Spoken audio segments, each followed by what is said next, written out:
6 মাসেও গতি ফেরেনি অর্থনীতিতে। রপ্তানি ও রেমিটেন্সের প্রবৃদ্ধি অর্থনীতির ভিতকে কিছুটা শক্তিশালী করেছে। ঠেকানো গেছে রিজার্ভের পতন। তবে মূল্যস্ফীতির লাগাম টানতে ব্যর্থ সরকার উল্টো করের বোঝা চাপিয়েছে সাধারণ মানুষের ঘাড়ে। আর রাজনৈতিক অনিশ্চয়তায় এখনও থমকে আছে বিনিয়োগের চাকা। ঘাটতি বেড়েছে রাজস্ব আয় এবং বৈদেশিক ঋণে। সংকট সমাধানে সরকারকে নিয়মিত আলোচনায় বসার তাগিদ ব্যবসায়ীদের। অন্তর্বর্তী সরকারের 6 মাস পূর্তিতে অর্থনীতির হালচাল জানাচ্ছেন হোসাইন শাহাদাত। ঠিক 6 মাস আগে এক ভঙ্গুর অর্থনীতি মেরামতের দায়িত্ব নিয়েছিল অন্তর্বর্তী সরকার। আশা ছিল আকাশচুম্বী, তবে কাজটা মোটেও সহজ ছিল না। এই সময়ে বৈদেশিক মুদ্রার রিজার্ভে স্বস্তি ফেরানো সরকারের বলার মতো সাফল্য। অর্থ পাচার বন্ধের পাশাপাশি যেখানে বড় ভূমিকা রেখেছে রেমিটেন্স আর রপ্তানি আয়ের প্রবৃদ্ধি। ব্যাংকিং খাতে শৃঙ্খলা ফেরাতে নেওয়া হয়েছে নানা উদ্যোগ, প্রকাশ হয়েছে অর্থনীতির শ্বেতপত্র।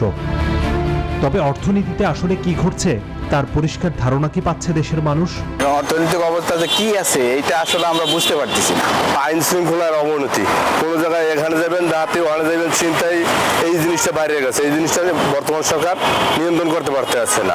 বাজারে ভরপুর শীতের সবজি কিছুটা স্বস্তি দিলেও ভরা মৌসুমে চালের দামের অস্থিরতা কষ্টে ফেলেছে সাধারণ মানুষকে। তার উপর অনেকগুলো প্রয়োজনীয় পণ্যে ভ্যাটের হার বৃদ্ধির সিদ্ধান্ত মূল্যস্ফীতির আগুনে ঘি ঢেলে দিয়েছে। যে জিনিসপত্রের দাম দিনকাল কোনো রকম খায়া খুয়া দিনকাল কাটছে। এখন আমরা কাজ নাই, আমাদের ঘর ভাড়া, এখানে ঢাকায় খরচ, আমরা চলা কষ্ট হয়। গত 6 মাসে কয়েক দফা বেড়েছে ব্যাংক ঋণের সুদ হার। নিশ্চিত হয়নি নিরবচ্ছিন্ন গ্যাস সরবরাহ, উল্টো বেড়েছে শিল্পে জ্বালানির ব্যয়। এর সবই দীর্ঘায়িত করছে বিনিয়োগে স্থবিরতা। কোনো কথা নাই, বার্তা নাই, ইচ্ছা মতো সেটা 5-10% না বাড়া এটা 100%, 150%, 200%, 6-9 থেকে 16%।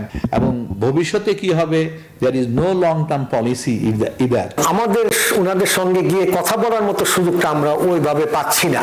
ব্যবসায়ীদের নিয়ে যদি আপনারা কিছু আলোচনা করেন, তাহলে আপনি মনে হয় আপনারা যে অর্থনীতির ব্যাপারে যে বুদ্ধি দিবেন, এটা কিন্তু বিরাট একটা কাজে লাগবে। বিশ্লেষকরা বলছেন কার্যকর ও বাস্তবসম্মত পদক্ষেপ নিলে এই সরকারের পক্ষেই স্থিতিশীলতার পথ খুঁজে পাওয়া সম্ভব। এই বাজেটটা কিন্তু খুব গুরুত্বপূর্ণ এই সরকারের জন্য, যে তখন এই ইন্টারিম পিরিয়ডে সরকারের ইকোনমিক পলিসি কি হবে, রিফর্ম প্রোগ্রাম পরবর্তী সরকারের ঘাড়ে পড়বে, সেইটা যদি পরিষ্কার হয় তাহলে অন্তত ইকোনমিক আনসার্টেনিটিটা অ্যাটলিস্ট মেঘ যেগুলি আছে কিছুটা আপনি দেখতে পাবেন। দীর্ঘদিনের বঞ্চনার পর নতুন বাংলাদেশে নতুন সরকারের কাছে প্রত্যাশা ছিল আকাশ সমান।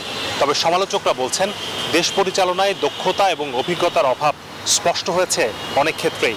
তাই প্রত্যাশা এবং প্রাপ্তির ব্যবধানটা রয়ে গেছে অনেকখানি।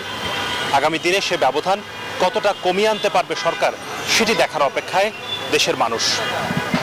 হোসাইন শাহাদাত, নিউজ 24, ঢাকা।